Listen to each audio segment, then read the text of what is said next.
You're listening to Building the Broncos with Nick Kendell and Carl Dumler, Broncos country's leading draft and scouting analysts. Head on over to milehighhuddle.com to sound off on all things Broncos. Hello there, Broncos country. It is once again time for another episode of Building the Broncos. I'm your host, Carl Dumler, and with me as always, I have my co-host and good friend, Mr. Nick Kendell. Nick, how are you doing, buddy? Hey, doing pretty well. A little bit stressed trying to figure out our podcast recording methodology today. We had been using Google Hangouts via YouTube for a long time, and that went away. They're not doing that anymore.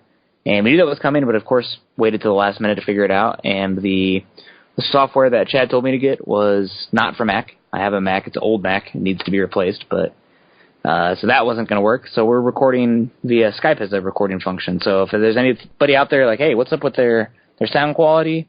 It's got to be the Skype stuff. So I don't know. We'll see how it goes today. We did figure out a way to record it, and we'll get it to you guys. But hopefully we'll be running at 100% by the time the regular season rolls around. But other than that, doing pretty well. I'm sitting in a bed with a cat that's on my lap and a dog that's at my back. And we're dog sitting Natalie's mom's dog this week while she's in Chicago. So if you hear any sounds, it's because I have become Pocahontas in the woods with my animal friends. So other than that, I'm doing pretty good. I'm trying to think of how her song goes. Can you hear the colors of the wind? Yeah. Can you hear the wind? Okay, I'm not even going to try. There's the Just Around the River Bend. Oh, there it is. Yeah, it's been so long since I've seen that movie. You have a daughter, man. It's about time to start those classics. I know. I've been trying to get her on Lion King since the new one came out. And we get to the Stampede, and then she's like, yep, it's just too much. And I'm going, yeah, I tried to jump the gun. But maybe one day. That's one of my favorites. So, I mean, the Stampede scares me, too. So it's true. Like, to this day. Nah, not really. The movie that freaked me out as a kid was Signs. I'll be completely honest. Like, not like as young as your daughter is, but I was probably, 5th grade or something when Signs came out, and living in Iowa. I think the first time I saw it was at my uncle's farm in Missouri, and man, that movie messed me up. It's really, there's so many plot holes. Like, aliens would travel, thousands of light years to get here, and then, oh crap, water kills us. Like, that's not happening. And it's 2/3 of our planet. Yeah, and we can't figure out a door handle. Well, how does this work? Like, you mastered time and space travel, but you can't get a door handle, and you didn't know the planet was covered in water. Like, I'm calling BS in hindsight, but at the time, that movie freaked me out. So, yeah. What about you? What movie freaked you out as a kid? Well, I remember my grandma was one that she was just always naive, and so my cousins and I would convince her to let us check out movies we never should have. Oh.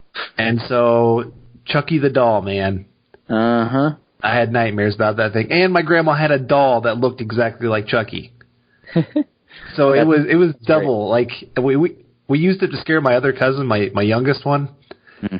But I was so glad that I was not on the receiving end of that, because I would have been wetting the bed. I'll be honest there. It was so terrible. I hated those movies. And even still today, I see that little doll and I'm like, oh my gosh, just get away from me, you stupid little... Yeah, it's terrible. But that one, like kids movie, I remember Willy Wonka. Oh, yeah. Always kind of was weird. I'm just like, what in the world? When they're going through the tunnel and it's like... Is a hurricane a-blowing? Like, yeah, that was freaky. Yeah. I think as a kid, the movie that made me the most emotional was I would watch Homeward Bound. Oh, man. And we had a Siamese cat, a fluffy kind of one that looked exactly like Sassy. And every time that damn cat went over the waterfall, and I watched that movie probably, every other day. I was like 3 or 4 years old. I would just bawl. Yeah. And the cat, I don't know. I think it was my cat. I don't know. But the cat was going over the waterfall, and I knew it was going to live. I cried. I couldn't help it. Back to the doll, though. I know we need to get to football here, but yes, we do. My senior year of college, we moved into a house, and we went up into the attic. We technically weren't supposed to be in the attic. Had a lock on it. We busted off the lock. Like, we're paying for the house. We want to see what's up here. Don't do that at home, kids, though. Don't follow your lease. But anyway, we went up there, and I swear to God, there was an old doll with button eyes hanging by an extension cord in the attic. And that was enough for me. So I think there's a video or something on Facebook too. I'll have to send that to you. But okay. Yeah, it's not. Maybe I shouldn't. It might scare you a little bit. I know it's true. Anything with dolls. I'm thinking like Annabelle as well. Those movies. All of them. There's a new Chucky, right? Is there? Oh yes, there is. Yeah, I saw that. You know who voices him? Who? Mark Hamill, Luke Skywalker. Really? Yeah. Yep. Hate that man now. Yeah, right. Evil. He did go to the dark side. So, welcome back to Kansas. Thanks. Yeah, I got the Colorado sun. I am burned from head to toe. Thought I could handle it. Thought I was tan enough, and I learned my lesson being up there in the mountains. Yeah. But no, I had a lot of fun. I finished my race. Let's say it wasn't as fun as one would maybe hope. And I'm like, just go without me. Just go. Leave me. She's like, I'm not abandoning you. And, like I said, she was really good. That's the only reason I finished that race, because I was done. And but no, it was fun. Got to go see the Broncos as well. I'll get to talk about that here in some of our podcasts and some of the things that I got to see that kind of either secured things or at least left me with some questions. So I'm excited to talk about that. And, of course, you can see some of the observations that I made. I have a lot more to talk about beyond that, but you can find me on Twitter. You can check and see what all I put on there. You can find me at Carl Dumler, MHH, and, of course, Nick at Nick Kendell, MHH. And you can follow the podcast Twitter account at BTB Football Pod. And make sure you subscribe to our show and leave us a rating, as we value your input. You can find the show on iTunes, Stitcher, and even that of YouTube. And if you enjoy our show, make sure you head on over and leave us a 5-star rating on iTunes, where Building the Broncos along with Huddle Up are found under the Huddle Up podcast. This podcast is powered by Overtime Media. Fantasy football fans, listen up. Do you want to join the biggest NFL season-long tournament ever? Of course you do. If you love fantasy football, we know you do, then you need to enter the $3.5 million Best Ball Championship on Draft. That's right, $3.5 million in real money. It's freaking huge. Now, it's season-long. Here's how Draft works. It's season-long, but with no micromanagement. You just set it and forget it. So what does that mean? No longer are you having to agonize over the matchups and who to start and all that. They take care of that for you. They're automatically going to start your most efficient lineup based on all the projections, based on all the momentum, so you don't have to worry about it. You set it, you forget it. Once you're done drafting, that's it. No trades, no waiver wire. You don't even have to set your lineup. As mentioned, your best players automatically get started, and you'll get the best score each and every week, guaranteed. For a limited time only. You can get a free entry into the Best Ball Championship when you make your first deposit, but you have to use our promo code HUDDLE. That's right, a free shot at $1 million just by using our promo code HUDDLE when you make your first deposit on Draft. Just search Draft in the App Store or go to draft.com and come play free with promo code HUDDLE. Well, Nick, we are, 1 month away from the actual start of the season. We're technically with the first preseason game. I don't know, how do you call this? Since we had the Hall of Fame game, is this second preseason game or is this first preseason game? On the Game Pass, it's just listed as Hall of Fame game, and then it's listed as Week 1. So I don't know. It's the second Broncos preseason game, right? And we get extra football. So we don't know if the Broncos will make playoffs this year. So any extra football we can get, I'm about it. Although, pour one out for Vic Fangio. I'll not pour one out, maybe drink some mercury. I don't know, whatever, something tough, right? Because, man, going through with a kidney stone, I've never had one. But, my God, I've known people who have, and I don't wish that on my enemies, like that kind of thing. So the fact that he did that, I would have been, fly me back or, put in a drip or, gosh, give me something to feel loopy. I'm not going to be at that damn game. I'm not going through this, but I'm a baby. So, that's, man, I think that's my biggest takeaway. Vic Fangio is as tough as advertised. Mm-hmm. Yeah, at a training camp today, I think it was Draymond Jones. He just took that man and just drove him straight backwards when there was a fight that broke out because he's not much for fights. He doesn't like it one bit. And so it's just kind of funny watching this old man just take on a 22-year-old, 21-year-old? I'm not sure what Draymond Jones is. And just drive the man back. I mean, and like you said, to go through that game with a kidney stone, props to him.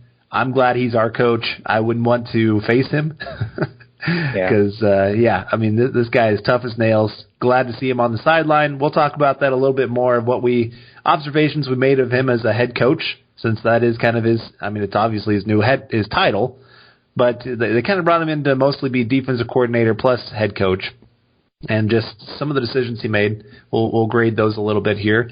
But let's take a second here and let's just look back at this past game, just real quick, make some observations. I know Chad and Zach have talked about the game quite a bit, but obviously our listeners haven't got a chance to hear what we had to say.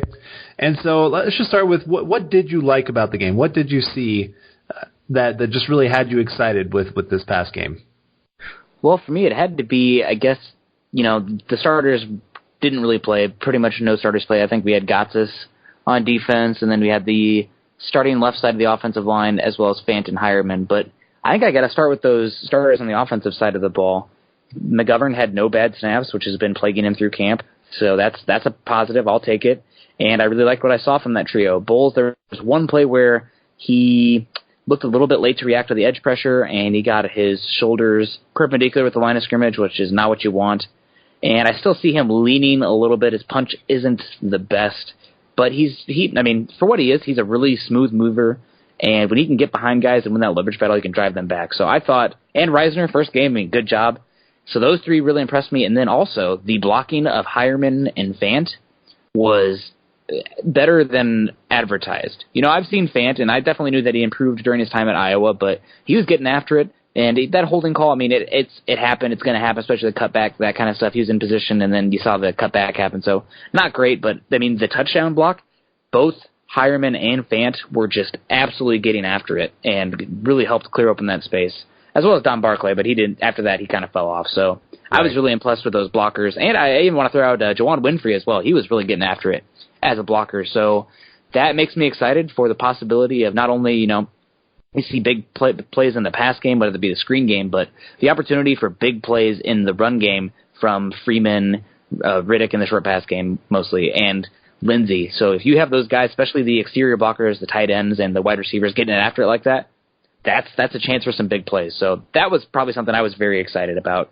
Granted, you're not going against the Falcons' best of the best, but still, it's after the struggles and going up against Von Miller and Bradley Chubb, to see them go out there and look like they should against guys that are second and third stringers is a step in the right direction and makes me feel ever so slightly better about the outlook of this team this season. It's a long way to go. Thank God for that extra preseason game. But those three, not only they look good, but I bet you they're feeling a little bit more confident after that as well. Yeah, I'm completely with you. I was very, very impressed with what they brought to the table. They looked like they should be. I mean, that's the main thing is if they went out there and struggled against backups,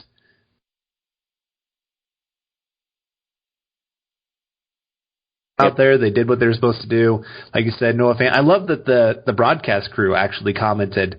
They said, hey, I know people have been on him about his blocking, but actually he really improved while he was there. And it did. It showed really in the run game. I love that he got after it. And should definitely be a very big strength for this team, especially after what I saw at camp. That zone stretch play, man, it's going to be awesome. Yeah. They just have guys that can get to the edge, that can make plays. And they got the running backs to actually take advantage of it too. Yeah. No, I really agree. I was just really impressed with both those tight ends. And obviously I'd rather them be dynamic receivers. That's more value. But the fact that Fant and Hireman were out there really just owning their matchups, the one-on-ones. Not like helping with a double team, but owning one-on-ones was right. big for me. And I think that really is going to force teams to account for them in the run game, pull in linebackers, pull in safeties, and make that play-action game that much more effective if those two can continue that strong blocking. So like you said, the outside zone stretch, I think, with those tight ends blocking like they showed, has me excited. Obviously, you don't want to take away too much from a Hall of Fame game, but still, like they were out there doing business and doing work. So I was excited about that. Fant could have been better in the pass game. He had the drop, and he had that one that he probably could have run under, although I think Locke could do some work, put a little air under the ball. Right. But overall, I was excited about that. And there were some people talking about Fort versus Fant. Watching those two, and I didn't have the All-22, so I can't make wide sweeping conclusions, but Fant just looks like a different athlete than anybody they've had at tight end. So that one play where the drop even, where he beat that linebacker. The linebacker trying to get on him, and something Fant had trouble with at Iowa was kind of getting across the garbage that is in the middle of the field, getting blocked up by linebackers and whatnot. And he smoothly got through that, and then the catch that he had on the left hash mark where the safety couldn't close down on him. And Collinsworth made a good point about a guy with Fant having that much speed, the safety has to play a little further back, giving him a better chance for a short pass. He just looks so smooth. So obviously some things to clean up, but the fact that, like I wrote when the Broncos first drafted him, even if he's not catching 5 balls a game, having an athlete at that position can open up so much for everybody else, and they look like they're going to take advantage of it. So I was excited about that. For sure. Yeah, like you said, other than the drop, there's a little bit of concern with some of that, and that's just the entire team all around.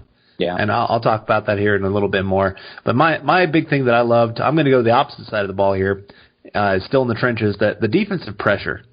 Yeah. Like there was a point there in the third quarter where they kind of stopped getting the pressure, but for the most part, both interior and exterior, they were getting after it. I mean, I love they held the run game to under 100 yards, 3.6 yards per on average from their running backs there for Atlanta. And quarterback-wise, I mean, they were getting in their face left and right. I mean, what was it? Draymond Jones, I guess, led to the interception. And then, of course, he is getting tons of pressure. I love that, I mean, DeMarcus Walker, I got to give the guy props. We've been talking about we didn't think he was going to be making this roster, but he's been making plays. I know the coach said he maybe exaggerated a little bit of how good of a game he had, but I thought he still went out there and made lots and lots of plays. I mean, then, of course, you got the guys on the edge who were making plays. I'm trying to think of all the guys that were, I mean, Jeff Holland was there. He didn't do as much as I was hoping to see from him. But Adam Gotsis, when he was in, got that one nice knockdown. I mean, I liked what they said on the thing of, well, Coach, is that enough to see from me? Because it's true. I mean, he did enough to pretty much say, okay, that's all I need to do. Malik Reed definitely was a huge playmaker in that game. So just good to see all those guys making lots of plays, really getting after it, getting in the backfield, opening up holes for the linebackers to come in, shut things down. I mean, it was very disciplined play, very good tackling all the way around, something that we couldn't have said last year. Just a very disciplined group this game, especially for a Hall of Fame game. Yeah. I was very, very impressed with how disciplined they looked on the field. I'll tell you what did not look disciplined and clean and looked like it was a Hall of Fame game was special teams on both sides of the ball. Yes. Okay. Man. Yes. That part was, I mean, that was ugly. I don't know what to say to that. If is it just because, like, all these guys, they're just being kind of thrown in, not really working together. There's so many guys being tested. Yeah. I mean, that's got to be part of it, but still. It was bad. I mean, both sides, both teams. Drops and bad blocks and just, ugh, that was terrible. Right. I might as well just get rid of it, put the ball at 25 or something. Right. God, well, no, I was thinking Langley yesterday when I was at training camp dropped a kickoff. Ugh. And I'm going, oh my gosh. Well, and he had tweeted out something. Did you see that? Yeah, he's something about one door closes, another opens, and I thought he was being released or something. So after that fumble. Yeah, right. And so then he does it in practice, and I'm going, wait, no, he tweeted that before practice, but he does this during practice. It's not helping his cause. He's got a long ways to go to prove that he belongs on this Broncos roster. But, I mean, and let's, I guess, switch over there to the other side of what left you a little bit nervous. I'll start with mine, and it is drops. Yeah. I mean, you had Fant drop one right off the bat. Juwan Winfrey dropped one right off the bat. Other guys just were having trouble holding on to it. Punts, it just, when you're hearing that it's happening at training camp, and then you see it happen in a game, you start sitting there saying, okay, this pattern's not ending. It's staying the same. This is not something that you're just going to sit there and say, oh, just give it some time, it'll go away. These guys are dropping balls left and right. I saw at training camp balls hitting the ground left and right because guys couldn't hold on to the ball. Now, some of that could be a little bit, and this is just, I hate to say this because when you got two strong-armed quarterbacks in Drew Lock and Joe Flacco, they're zooming it in there. But at the same time, those wide receivers are being paid money to go catch the football, and they're not doing it. I mean, there's been plenty of receivers that have worked with Joe Flacco that have caught the football no problem. So you can't really blame it on the quarterback if they're getting it right where it needs to be and the guys aren't catching it. Yeah. I am not as worried about drops as I used to be. I think it's something that's easy to pile on, but I think that I can live with drops if guys have skill sets of speed and separation and route running ability, which, I mean, I guess those two play into separation. But, yeah, no, it is a concern. Winfrey, Fant, I mean, one of the running backs dropped one as well. I can't recall off the top of my head. So it is something to note. I will be more concerned about it if it's happening with the guys catching balls from Flacco. Right? Like right now you see these guys not have the chemistry and whatnot. They don't really know because each of these quarterbacks have a little bit of different, spin, trajectory of the ball, etc. And so once Flacco's in there, you're starting to see like maybe Sutton, Winfrey, Patrick, Fant, all those guys still have drops.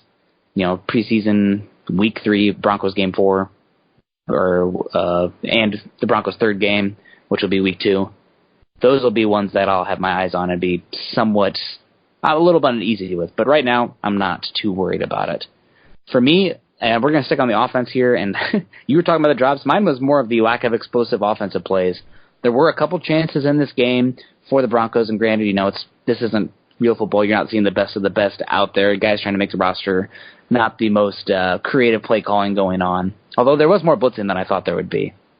But just the lack of explosive playmakers on offense. I did like what I saw from Khalfani Muhammad, but I don't think he's a guy who might make the team. But even if he does, you're hoping you don't see him, because if you see him, that means Freeman, Lindsey, all those guys got hurt. So he looked okay, but not great.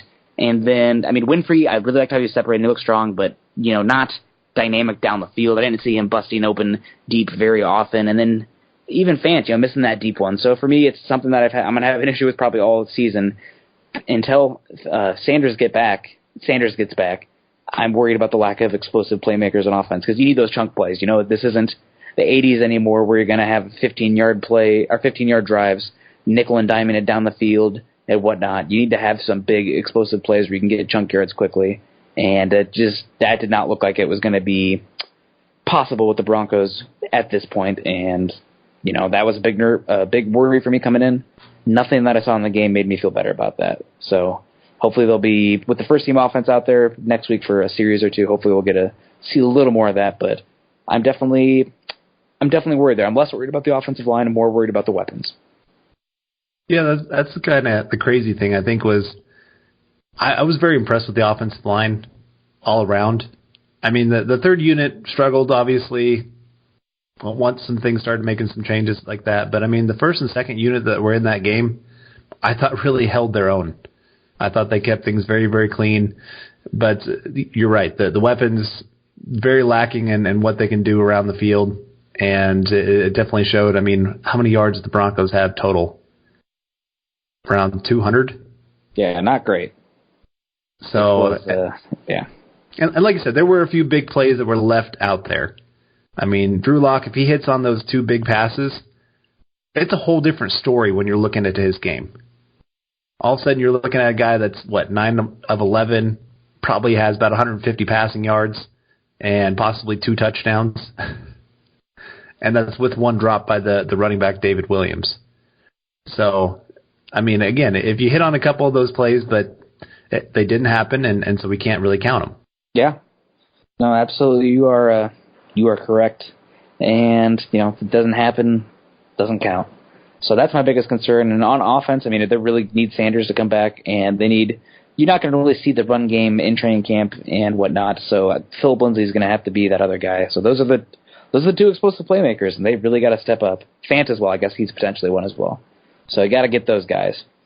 Player of the game for me, talking about how the receivers are lacking dynamic playmakers, but I thought Juwann Winfrey looked pretty good outside of that drop early on. It was a difficult catch, and he went up to go get it, and didn't come down with it, but made that catch to win the game.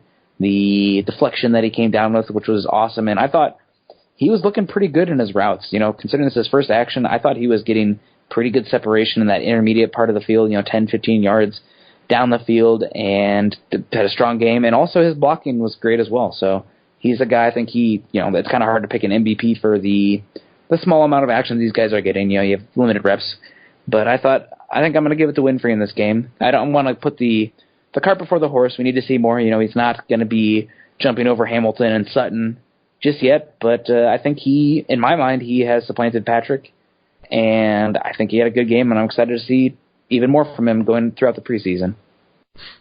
Very good choice. I'm going to go the most obvious choice, Draymond Jones. Yeah. I mean, he's the most talked about guy after the game with what he was doing out there, just destroying people to the point where the offense finally made some adjustments and said, okay, we got to start double teaming this guy. Anybody else beats us but this guy. And even then, he was still making some plays. And so this is one guy that I was very, very excited about when we got him in the third round, just because he does have a skill set that fits what the Broncos have been lacking. They have some great run stuffers and Wolf and Gotsis, but neither of those guys are known for consistently getting after the quarterback, of getting that early pressure on the interior. And so having a guy like Draymond Jones where he's going to get a lot of one-on-one opportunities. When you got Von Miller and Bradley Chubb on the outside, Draymond Jones is not going to be their worry. Yeah. And so a guy that can actually go win those one-on-one battles, I'm excited to see him move up the depth chart and get some more opportunities when he's playing against better players. Because, I mean, it's great that he could do it against third-string guys. Let's see if he can do it against second-string than against first-string. Because if he can do that, it really changes the whole dynamic of what this defense looks like. When you got three guys that can get after the quarterback and teams have to worry about him, and especially an interior guy, because I look at guys like Peyton Manning, Tom Brady, those pocket passers, it's not usually the edge guys that cause them a whole lot of problems. It's the interior pressure. Those are the guys that really disrupt their games because they can't step up into the pocket. It's easier to manipulate the guys coming off the edge, I think. You can give them more help. That's true. You can chip them much easier. If you have a guy blowing it up the middle, then you're going to be in a world of hurt. So, right. However, it's easier to find dynamic edge rushers. So, that's why Aaron Donald is such a freak and a valuable player. That he is. And I want to give an honorable mention, actually. Malik Reed as well. He had a couple tackles behind the line of scrimmage and had a great sack. And I've been worried about the edge depth of this team. And Jeff Holland, I would say he's a loser coming out of this one. If we were doing stock down and stock up, which we should probably bring back. But for me, I think Malik Reed really shined and showed well, and I'm excited to see him. And Carl, I don't know if you saw, I actually added in a little bit here, just because it's early in preseason. So I'm gonna talk so that way I can let you think about it for a little bit. But surprise player coming out of this game, for me, I'm gonna say Horace Richardson. I think he's wearing number 27, and he was out there with the first team. The first guy's getting rep as the nickel cornerback. He's not a super big guy. I think he's probably about 5'11", 185. I think he's listed 6 foot. He does not look 6 foot. But man, I was really impressed with him out there. He had a couple plays where his click and close, transitioning from coverage to playing the ball carrier in the short pass game, and he came down and laid some wood. I think he had 5 tackles in the first half, playing purely from that nickel spot. So I was really impressed with Horace Richardson, another SMU guy. The Broncos have 3 SMU Mustangs on the roster, which is pretty crazy. But he really impressed me. I think he was on the Steelers last year and didn't make the team, but right now I got him circled. I'm really excited to see what he can bring again next week. Sometimes it could just be a fluke, could be one game thing, but playing from that nickel, I was super taken aback by how he played. So he's a guy that really surprised me this week, and I'm excited to see more.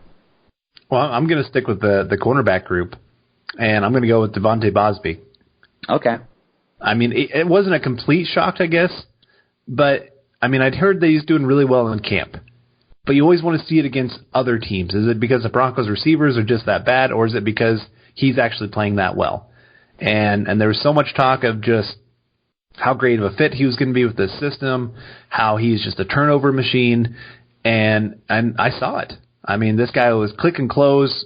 He was right there ready to make plays whenever his guy stopped. I mean, I just think he's such a perfect fit. And, I mean, I guess we were a little worried about the cornerback depth for the Broncos. I mean, when you got Callahan and you got Harris, both guys who ended up on IR last year, you kind of start thinking, okay, what's going to happen with that next tier? Because there's a good chance that Bosby or Yadam is going to have to play at some point. And so to see both those guys go out there and have a pretty darn good game, I mean, yes, against backups, but they still played really well. I just was very, very impressed. And so I'm feeling less worried about the cornerback group than I was before Thursday. Yeah, no, I agree with you. And I do want to say Yadam, he had a good game, but there was a couple things where it's just like, oh, okay. He had a dropped interception, which, again, the ball skills was a concern coming out. And he had one where he gave up a play where he looked just a little stiff in the hips. Bowsby, however, not as stout coming down against the run. A couple of his tackle attempts, he did not look like he wanted that smoke. At least that much. He's a little more slender guy. So that was my takeaway, but I thought both looked pretty good. And so, yeah, sorry I threw that in there, but I figured this early on we should probably talk about some of those guys that, was not expecting that. So Horace Richardson, for me, I was taken aback. I was not expecting him. And I thought Trey Johnson looked okay. His late interception was mostly from pressure, but, right place, right time. And he looked okay, but not as good. I think Horace Richardson was the guy that is, if he can put up another one or two games like that, he's on. He's on the roster. I will be flabbergasted if he's not, because he had a really good game, and his guy was not expecting. There was a couple times I had to look up who it was. Yeah. But you just keep seeing his number flash, and you're going, oh, my gosh, this guy keeps showing up. Yeah. And when you do that in a preseason game, that's pretty big. So can the Broncos play 3 nickel corners? I guess we'll find out. That's the concern. But you know what? That's becoming such an important position in today's game. So I'll take the quality there. And then thoughts on Vic Fangio in this last game, and we kind of touched on it earlier, but, I'm not reading too much into it. He probably was in pain, a little bit drugged up probably as well. It wasn't like Aaron Rodgers a couple years ago, interviewing him, and he's obviously on morphine or something, making no sense. But, considering what he did going through kidney stones, I think I don't want to say that's smart. That might be dumb even, but it probably got the respect of his players, which also might be smart or dumb. Who knows? But I shaking my head. I don't think I could have done that. So that dude is committed. I mean, it's a Hall of Fame game. Right? Crazy. So good for him, and no real worries or challenges coming from his first game on the sideline. So yeah, the only decision that I questioned a little bit was there at the end of the first half, where there was about a minute 50 left. I know they're pinned back on their own end zone, but they pretty much just played kill the clock. Yeah. And I thought, it's preseason, and you got your rookie quarterback who you have this perfect scenario. Go score something for us. Yeah. Just do something. And they just pretty much said, nope, we're good. Yeah. I just kind of thought, of course. John Fox. Yeah, I know. Flashbacks to some very bad times. But that was my only question about the game, where I was just like, come on, man. Yeah, not great. But other than that, we like Vic. It's the honeymoon phase right now. We'll see what happens. And there was the article, the thread over at Maven that we were talking on, and I had to be, for my brand, everyone's talking how good Vic Fangio is. I'm like, well, it is the honeymoon phase. I remember people thought Josh McDaniels was a genius when he came over. Not that Vic Fangio is Josh McDaniels, but just kind of showing how early it is and how quickly things can change once adversity hits. And also, as good as Vic Fangio is, I think the roster's still got to get better. And a quote that I've said on here before, I think it was Daniel Jeremiah that said it on the Move the Six podcast, which one of my favorites, is Hall of Fame players make Hall of Fame coaches. So even if Vic Fangio is great, they got to keep improving that roster to help him be great, and he can help them be great then. So, all right. Go ahead. I just have one final question about Vic Fangio. Okay. What do you think? Do you think it's a positive or negative how often he criticizes players openly? Man, you know what? Right now I do not mind it, but I think there could be a time where it could be an issue. So we will see. But every player is different, right? Now, I'm not there in the locker room, not seeing how these guys responded, but he did straight up clown DeMarcus Walker after that, which, I'm not the biggest DeMarcus Walker fan, but that's, I don't mind it. I don't mind him telling him that to DeMarcus Walker, but doing it through the media can be right. So that's my concern. I did think that one was a little over the line. Yeah. I thought that was more of an in-house conversation than let's make this as public as possible and really rub it in with jokes. Yeah. Yeah. But just me. Yeah. Yeah, for sure. Like I said, everybody responds differently, so we'll see. But, all right, we're going to take our first break here. We'll be right back to move on to the Scott's Eye preview, previewing the upcoming game against the Seattle Seahawks. We'll be right back. This is the Overtime Podcast Network. And welcome back to the Building the Broncos podcast. I am Nick, along with Carl. And, Carl, I switched up the order here just because I thought it made a little bit more sense. Before we look at the Broncos again, after talking about the Broncos, I think we should look a little bit at the Seahawks. You know, like we prefaced last week, the game isn't as, we're not going to be able to really go super hardcore on the Seahawks depth chart breaking down these guys because who knows how much they're going to play. Russell Wilson might take a snap, and that might be it. But overall, looking at this roster, I have the link on there for you. Anything that stands out to you? I think the thing for me that I am very eager to see is it's got to be these weapons that the Seahawks have started to assemble. The offensive line, they don't have Cable there anymore, so they have improved a bit. Dwayne Brown they traded for last year. Mike Iupati, he might not play. He's been injured. DJ Fluker at right guard, which was a guy that I really wanted the Broncos to bring at right guard instead of Menelik Watson at that time, which looked to be the smart thing, but hindsight's 2020. But really, it's these weapons. Tyler Lockett, probably one of the more underrated wide receivers in football. He would be, carbon copy perfect for what the Broncos could use as a Emmanuel Sanders replacement. Dynamic with the ball in his hands, dynamic down the field, quick, better and better route runner. Really like him. And then DK Metcalf, if he does end up playing, he's listed as questionable, but man, he has been killing it in their camp apparently. And a guy with his size and speed, people really wanted to pigeonhole him. And he can't cut great. Well, you know what? You're not going to play him in slot. He's more of a clear out kind of guy, and he's so big and strong and fast that if he gets up over the top deep, he's gonna score. It's that kind of guy. I don't want to say it's the Calvin Johnson playbook because Calvin was a different level freak, but if you have that dominated of a trait, I don't have an issue with it. Go up and use them and get it. And I'm really curious to see how the cornerbacks match up against him. And then also the tight ends and the running backs. Rashad Penny, they used a first-round pick on him last year. He's a really good receiving back, and they're going to isolate guys, I'm sure, with Penny, linebackers specifically, and with the Broncos one by one dropping off at linebacker position. That's a concern. And then, last year, people probably remember Will Dissly going off for 120 yards or something in week one against the Broncos. And he had a really good game. They have Nick Vannett, who's solid as well, and Ed Dickinson. So I like these weapons on this offense, actually. It's an area that has been a weakness on the Seattle roster for a bit. And, when you have they had a solid offensive line when they were pounding the rock with Marshawn Lynch, and then obviously paying a bunch on the defensive side.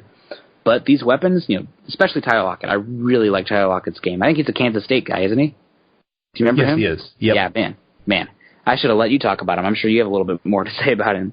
But, I think this is a good set of weapons here. And obviously Russell Wilson is one of the best 5 quarterbacks in football, 5 or 6. And he's really great. However, it does sound like Paxton Lynch is going to be playing a majority of the game because Geno Smith might be injured, might be out. We need to do an over-under of how many sacks he's going to take here in just a bit. God, I would probably just die if he looks great. I'm going to be very upset. It's not going to happen, but oh my God, I'm going to be texting you owe me a beer. Just kidding. I said he had to be great for the Broncos. So now the group that intrigues me, I guess, a little bit, just because all of camp, we've been hearing about how great the tight end position is for the Broncos, of how it's very much upgraded, looking dynamic, all those kind of things. And I'd say that the strength of the Seattle defense right now really is the linebacker group. Bobby Wagner, Mr. 99 on Madden, very, very good player. They got, of course, KJ Wright, a little bit older, but still a very good player. Shaquem Griffin showed some decent play last year. They just have some guys, even some depth guys, that I think can at least test our guys more than maybe what the Broncos have. And so we can maybe see a little bit more of, is it that our tight ends are that good, or is it because our linebacker depth has just been destroyed, and even the starters weren't as dynamic as the Broncos need. And then the other group, I will say, I think Seattle's done a pretty good job of improving their offensive line. 3-4 years ago, they easily had one of the bottom 3 offensive lines in football. They pretty much said, Russell Wilson, go run around, make plays for us. Please don't get hurt because we can't make it without you. But now they actually have a decent offensive line in front of him. Dwayne Brown's a little bit older, but still pretty good left tackle. Mike Iupati, like I said, he might not play, but still a decent player, especially a good run blocker. Justin Britt's been an okay center for him. DJ Fluker's okay. It's not an elite group. Yeah. It's a group that'll at least give Russell Wilson a little bit more time to make some plays. And then just their running back group as well. I have to give it to them. They have a pretty darn good running back group. Chris Carson, when he's healthy, he looks pretty good. Rashad Penny, first-round pick, probably shouldn't have been, but still a guy that can go out there and make a lot of different plays. C.J. Precise, he was a guy that I was really liking for the Broncos just as that receiving option. And, so it'll just be interesting to see how the Broncos take on those running backs as well. Yeah. No, I agree with you, and I'm excited about that. And a little nervous, but, they have Paxton Lynch, so... Again, I don't want to put too much weight into what we see, because as we well know, having a confident quarterback can make or break everybody else around you. It doesn't matter. You could be surrounded by Jerry Rice and Terrell Owens and Calvin Johnson and Tony Gonzalez and have a great offensive line. If your quarterback is trash, those guys are not going to live up to their talent. So that's a big thing for me.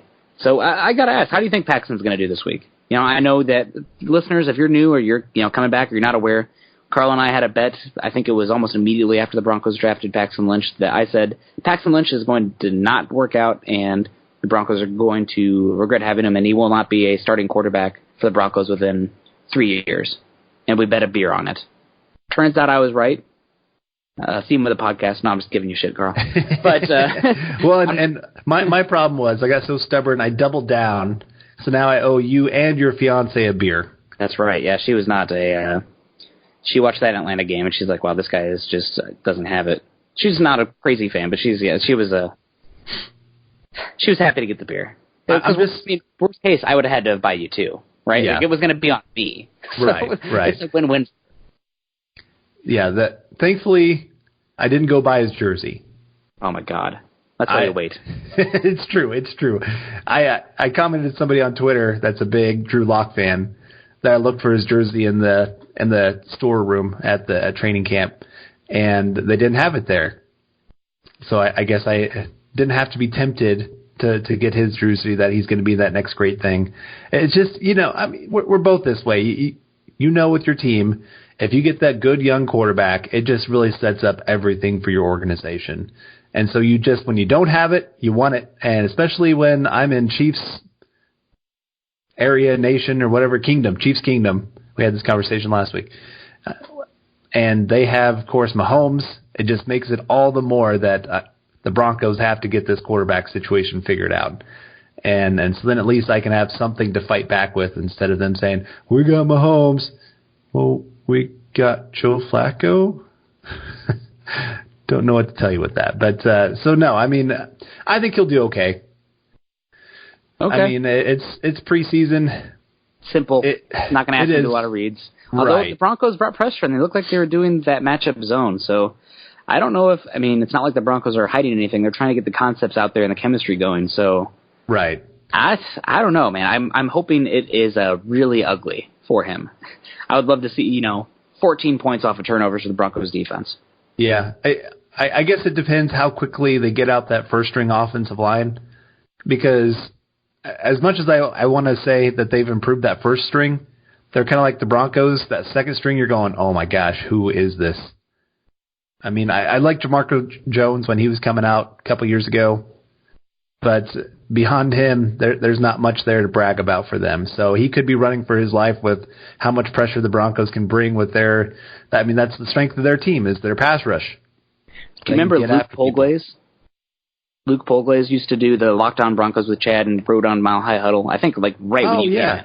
Yeah. He loved Michael Roos, who is the fourth string left guard, or Jordan Roos, from Purdue, fourth string right guard. I remember him being drafted, and Luke was all about that guy. So just a little diamond in the rough. I remember that. I also did like Ethan Pokasic from LSU, kind of a guard center combo. Although he's pretty tall for the position. Right. So, yep, that sounds good. Yeah, no, I agree with that. We should probably talk about the defense here since we're already getting long, of course. And I'm not sure how much of the defensive line we'll see here, but L.J. Collier got hurt, and Jerron Reed is suspended, so this defensive line is pretty zapped. You know, they do have Ezekiel Ansah. How much we'll see him? He hasn't been the same since out his really good season. Other than that, though, not great. Earl Mitchell, Poona Ford, Quentin Jefferson, Rasheed Green, who I did like a fair amount coming out, Cassius Marsh. You know, this is not the best defensive line depth that we've seen, and that's something, you know, as much as the people loved the Legion of Boom, that defensive line depth and rotation they had was phenomenal as well, and that does not look like to be the case, especially with Collier and Reed looking like they're going to be out. Right. I've had some Seahawks fans tell me that they think this defense is going to be even better than last year. And I'm kind of going, I don't see it. You've lost quite a few players. I mean, Frank Clark was probably their best player last year. And, I mean, defensive line-wise, yeah, you added some depth of Ezekiel Ansah, but like you said, he hasn't been the same. Yeah. He's more of an average pass rusher, if that. Yeah. And then you're depending on your first-round rookie, who most people believe was overdrafted, who has what kind of weird injury was it? It was like a sprained ankle, but it's on the top of the foot or something like that. Yeah, it's not great. And so you don't even know when he's going to be back, how good he's going to be when he gets back.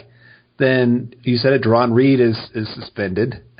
So they're going to have to rely on Poona Ford. Right. Great A-name. So it's just right now that defense. I'm just not really scared of anybody other than Bobby Wagner and KJ Wright. I mean, the middle of that defense right there looks pretty good. I do got to say I'm excited to see Cody Barton, the linebacker from Utah, who is one of my favorite guys. They took him in the 3rd round. I was hoping to get him, the 5th round or something. And reports were that Vic Fangio really liked him, but the Seahawks took him in the 3rd round, which was pretty shocking considering what the media had a grade on for Cody Barton. So I'm excited to see what he looks like because I was very big on him, as well as Marquise Blair, who was another guy that went earlier than I thought, but I was a big fan of his game as well. I think I was pounding the table for him in one of the draft simulators that we did, where he was like there in the 5th round. He ended up going in the 2nd round. So they have some talent there. They took a lot of defensive rookies this past season. But, we'll see. Obviously the starters aren't going to play. Trey Flowers, guy they converted from safety to cornerback, really fits their cover 3 scheme, is pretty good there. Tedrick Johnson from Colorado, people know him. Bradley McDougald was really good a few years ago. And they have Shaquille Griffin as well. So, and Shaquille Griffin is a starter, the one-handed player that killed at the combine, ran really well at least. So we'll see. But I don't think this defense, especially up front on the defensive line, has the depth that we saw of years past. They do have another guy I didn't highlight there, Nazir Jones from North Carolina, who I liked a lot coming out. They really like those giant body types, the kind of those tweener types that can play that force edge position, and then they can use one of those linebackers. It's almost a kind of a hybrid, where that strong side linebacker is more of a Von Miller type. They use Bruce Irvin in that kind of role as well. So it's a kind of a fun, interesting scheme, that cover 3. Right. So, you have any other takeaways from this, looking over their depth chart here? Well, I mean, the interesting thing, I think just these past 2 games, with Atlanta last week and then this one, I'm actually more impressed with the Broncos' depth than I thought I would be. Yeah. I mean, the more I've learned of our team, the more I'm just sitting there saying, I just think that there's more depth than I originally was expecting. Yeah. And, I mean, I was listening to Benjamin Albright talk about that. Somebody had asked him what he thought about the Falcons-Broncos game, and he said, I think the Broncos win because they have better depth. And lo and behold, they win. Now, yes, you look at Atlanta with their starters. Atlanta with their starters is better than the Broncos. I mean, just quarterback alone, there's a pretty big difference there. And some of their weapons on offense, I mean, and then defensively, they're getting a lot of good starters back this year from injury, all that kind of stuff. But depth-wise, the Broncos showed they can hang with them. Here with Seattle again, I just see a team that I think we can compare first, second, third, fourth string and say, okay, maybe first string they might, because of Russell Wilson alone, be the better team. But you start getting to that second, third, fourth string, I think there's a lot of areas that you'd sit there and say, okay, Broncos are better in this area. Yeah, no, I agree. We will see how it works out in that regard, but it's still early. I hate to be God. I'm such a stick in the mud sometimes. But I don't disagree with you, but I do want to see it over more games, and I'll also injuries. That can really ravage you quickly. I mean, already Joseph Jones. Once he went down, I felt really bad for you, Carl. I know you've been hyping him, and as much as I felt bad for you, I felt really bad for Billy Wynn. He was also a guy who was injured the first week of preseason 2 years ago, and was out of the league last year. Trying to come back, and what do you know? First preseason game, torn triceps, done for the year. So right. Thoughts with Billy Wynn. That's really tough. I remember reading an article about him. It was his fiance or maybe now wife that really helped him get back to shape and give him this chance to make football a thing again. And he really might be done now. So you hate to see that, but that's life sometimes. But anyway, ending on that depressing note, we got to take a break. We will be right back. This is the Overtime Podcast Network. Alrighty, and we are back on the Building the Broncos podcast. We got about 10, 15 minutes left, Carl, before we reach that hour mark that we like to get to so much. So I guess we'll just run through these and then we can kind of get to it. But what starter intrigues you the most this Thursday and why for the Broncos game against the Seahawks? I'm going to go with Kareem Jackson. We've been hearing a lot from camp of Simmons and, of course, Harris and Callahan, all those kind of guys. Kareem Jackson's kind of been a forgotten man. I just haven't heard his name a whole lot. And then this week in camp, when I was there, of course, he has 2 pick sixes. And I just think he's going to be one of those guys that just really fits so well in this system. I'm excited to see him on the field, just see what he looks like, and especially at that safety position, because they seem to have really made that commitment of he is our safety. I mean, I know that they'll move him around some, but I think for the most part, he really is going to be a safety this year. Well, how much Fangio moves the safeties around at the last minute, dropping them or pulling them forward, you could argue that there's going to be plenty of incidences where it's going to look more like a single high look with Simmons dropping back and then Kareem Jackson kind of coming down and playing that slot, that overhang slot. Right. Right? And I agree. Versatility is huge. I agree. And he is. He's one of those versatile guys. Today in practice, I don't know how much I'm supposed to give away. Did you sign a waiver or something? I did not. Okay. So I think I'm okay here. But there was a lot of times where it was actually Simmons going up and Kareem Jackson staying back as a single high safety. And so I just thought that was kind of an interesting dynamic when usually you would expect Simmons to be the one that stays back. But no, I mean, again, just that versatility that they both have to be able to play strong safety, free safety, slot corner, whatever you need them to be. Both of them can do that. Now, to varying degrees of success, obviously. But no, I'm just excited to see him because I think he is such an X factor on that defense when they can just really play a lot of matchup football and just have him in some great positions to go make some plays.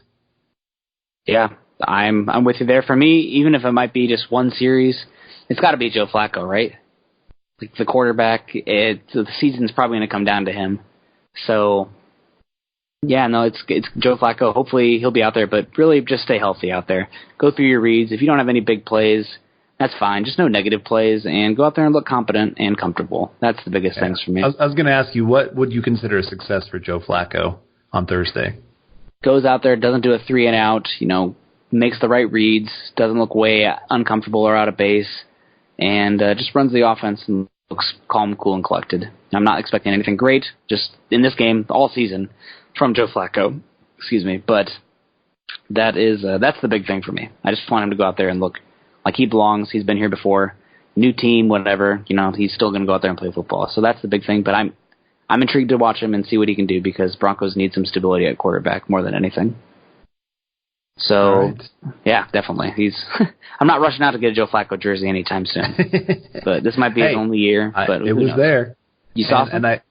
They had lots of jerseys of Joe Flacco. They had Trevor Siemian for $5. Oh.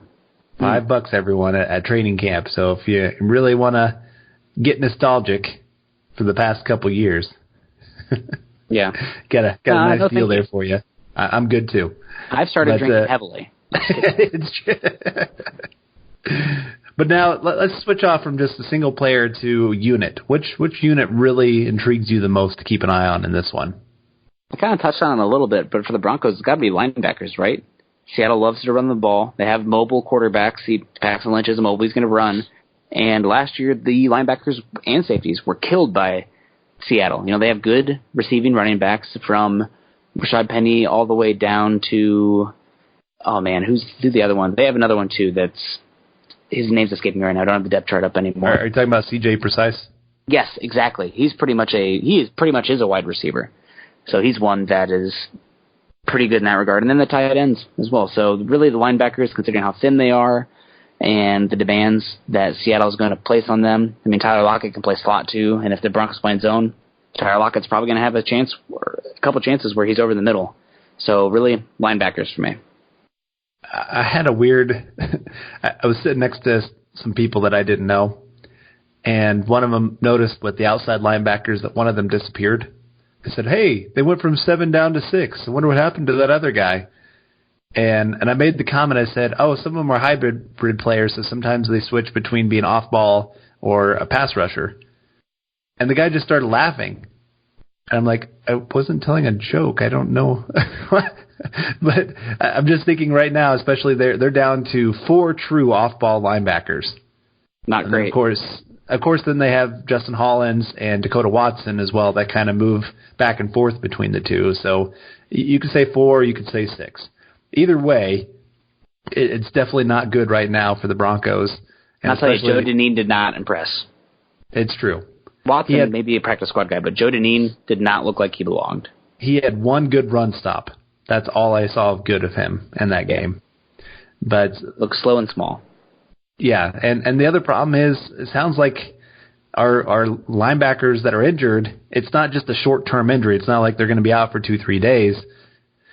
I mean, it's not good. So they need to bring in a body. Right, they do. They really do. But no, the unit that intrigues me most, offensive line, I just want to see, can they put 2 weeks together? Especially this time where the starters are actually going to be going against starters. So can they have another good week in both the run-pass game, keeping Joe Flacco clean? Like you said, you don't want him to take any big hits. You don't want him to get injured, obviously.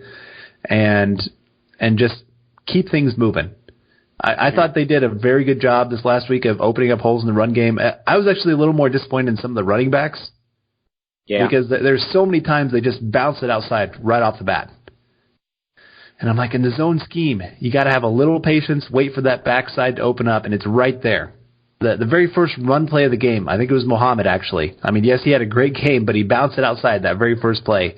And if you look, right as he's bouncing it outside, there's a hole that opens up in the middle. Yeah. Yeah, I remember that play. So not great. Yeah. Not patient. Right. And so for me, I'm going, the offensive line did their job. It's just a matter of, do the running backs do their job? Now, yes, you get the starters in there. I'm sure that'll help out quite a bit. But, no, I'm just intrigued to see them continue from what they did last week. Agreed.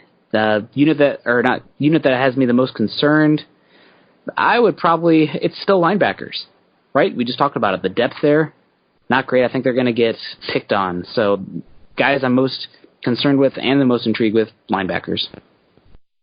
I'm going to go with wide receiver. Drops obviously have been a problem. Drops have continued. I texted you guys or messaged you guys about seeing it at training camp. And it's just very frustrating to watch how many times the ball hits the ground. And so I just want to see, it's kind of like last week I was very excited when I saw McGovern have a clean game snap in the ball. So now can he do it 2 weeks in a row? Now with the wide receivers I'm going, can you have 1 week where you guys don't have, but maybe, I mean, to have a perfect game is actually kind of rare. But if you can limit it to 1 or 2 drops for the game, can you do that? I just don't really think that this wide receiver core can right now. Yep. No, I'm 100% with you there. Matchups for me, the Broncos wide receivers versus the quote-unquote Legion of Boom. Solid depth for the Seattle secondary, playing against the zone defense, but I'm really looking for these guys so they can make some plays down the field, yards after the catch, hold on to the ball, and separate from what is historically a very physical defense. And for me, it's going to be the Broncos' defensive line versus the run game. Seattle, I think, actually led the league in rush yards per game last year. So this is a great test for them because, again, they have running back depth. They're going to want to run the ball throughout this game and really control things, and especially help Paxton Lynch. He's going to want to take off running as well. So can this defensive line really contain that run game? Yep. No, that's a big one because especially with you got the athletic guys at quarterback, you got to be more disciplined with your lanes. And I'm guessing Paxton Lynch is going to run more than once. So we'll see. And then for me, my MVP for the game, a shot in the dark here. I took Devontae Booker just because I really think they're going to try to showcase him. I think that they would love to trade him, probably not right away, but if he puts together a strong preseason, maybe they could even get a 6th-round pick for him. So I'm going to go with Devontae Booker. I think that he'll have a solid game. I think it is going to be a running back given the strength or the lack of strength of the Seattle defensive line. And I'm going to go the very obvious choice and Drew Lock. Okay. Vic Fangio, when he was talking about how much the quarterback's going to play, he said Flacco a little, Hogan a little, Drew Lock a lot. Yep. So Lock's going to have a lot of opportunity here to really kind of put last week behind him. Last week wasn't was not horrible. It wasn't. It wasn't terrible. Honestly, the thing that had me the most excited was he made a lot of good decisions. He didn't make a lot of great throws, but the decisions were right. Yeah. And so I think the throws will come with just more timing, more work. He's a little amped up.